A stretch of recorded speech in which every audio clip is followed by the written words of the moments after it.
Next up, we've got Christian CeeRod Rodriguez taking on Cameron Saaiman.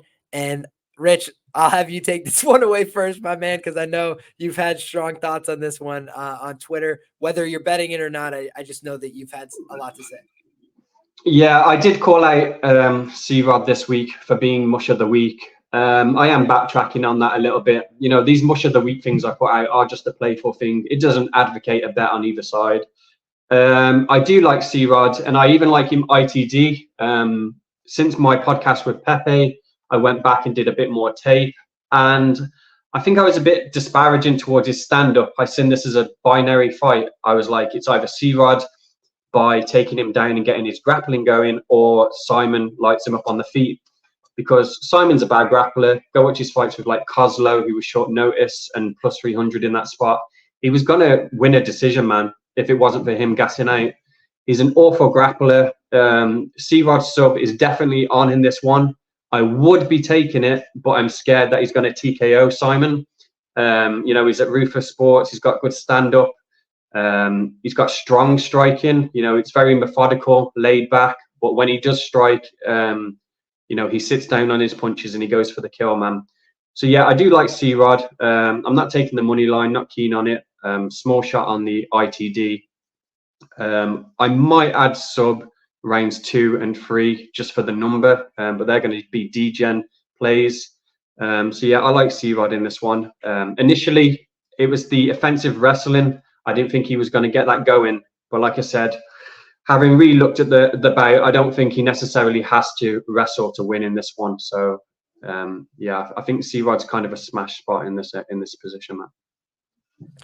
Yeah, the things for me that stood out when I looked at this matchup, 3 times in a row, this guy was rolled out there with DDP, same card, and it was on the undercard, right? And he was being brought along, as like the featured attraction, right? He's kind of mini DDP. He's the other team CIT representative in the UFC, and he's looked up to him. He's been training in the same camp since he was a youth. So a lot of good things on the Saaiman side, but I didn't think against Terrence Mitchell, he looked like, this lights out hammer, whereas Raul Rosas Jr. was like, get over here, kid, bang, and just like disrespected the guy, just did whatever he wanted.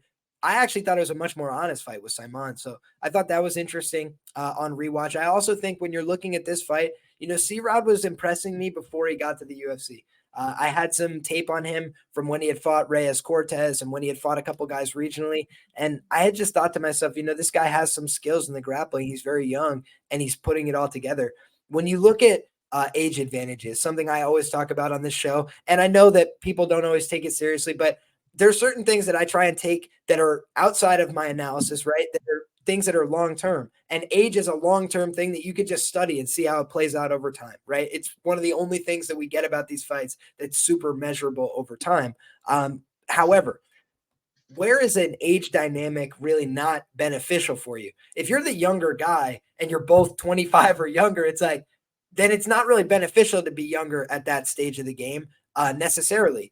The reason being, you can continue to develop physically as a male well into your 25, like as you're 25 years of age, that's when you typically stop seeing physical development for males. But that's the point, so it's like this guy could still be developing physically. He could end out as a featherweight, right? He's still a young guy, 22 years of age, and he's been training for a long time. So maybe this is just going to be his natural weight forever. But in any case, I look at it and I say to myself, CeeRod at 25 years of age, going on 26, he's probably just got all access to his natural man strength that he's going to get. On top of that, he just did this to Raul Rosas Jr., where he outlasted him. He was on the receiving end of some bad positions. He didn't panic, stayed pretty composed out there. So there's some things I really like about CeeRod from a long-term perspective. He just seems like a guy who's putting together the right set of skills. He's gone around to different gyms putting in work. However, the other thing is, I think of both these guys as like talented prospects that I've kind of been keeping my eye on. And one of them's been heavily favored in his UFC fights. That's Cameron Saaiman, right? He's been going out there expected to win, getting the wins mostly in dominant fashion. And then when he puts himself on the ropes with a bunch of fouls, he's able to go out there and get the stoppage, right? So the kid's definitely made some young, boneheaded decisions, but he's shown some growth over the course of his career.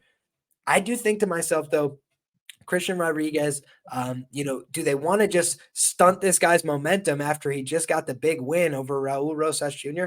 I'm not necessarily sure about that. I think they might want to capitalize on that and continue to build up his star and his stock a little bit, because he seems like a kid who's putting in the work and putting himself in the right position. So I'm probably expecting a close decision here. But it's a really fascinating fight for me. I'm going to do more tape before I decide on this one, but my lean is towards CeeRod. He's got some of the natural advantages for me. A little bit older, similar height for these guys. He's got the 4-inch reach advantage. So to your point, if it plays out on the feet, maybe he's able to touch him with that boxing from a little bit further away, working with those Rufus Sport guys. I got respect for their striking on the feet, and he already had good grappling when he got there, as far as I'm concerned. So it should be a fun fight. Good prospect watch. Who do you think would win out of Rosas and Saaiman? That's a really interesting one. I think that Rosas would probably win the first round, but I think if he didn't finish him in the first round, it would get dicey. So I'll probably go Rosas round 1 there. But I think it would get dicey if it got extended. I think Saaiman can fight a longer, dirtier fight than Rosas, if you know what I mean. Yeah. It's just somebody mentioned it in the comments. Yeah, I like what you were saying about the age, man. I even put a tweet out about it, about the last card. We had Aldrich 31, Vanessa 35, Maness 32, Carolina 37, all winning. Like, age matters in certain spots. Like you were saying, like this week we have Elkins 39, Yoda 35. It matters because they're old as fuck and they're on their way out, man. It's just weird to me that people would necessarily bet the younger fighter over the older fighter every time. It's like, no, it's not every time. That there's caveats to that, man. So yeah, I just think it's important to mention. For sure. And I think that it's all about price as well. If you're getting an older fighter, but they're being priced like they have no chance to win, it's like, well, that's not accurate. But then if they're saying like the older fighters are guaranteed to win, you're like, well, long-term trends suggest that's probably not true. So maybe I take a poke on the underdog out of principle. That's the kind of betting that I would do. Not just like, oh, I'm going to blind fade this one angle long-term. You got to pick your spots always.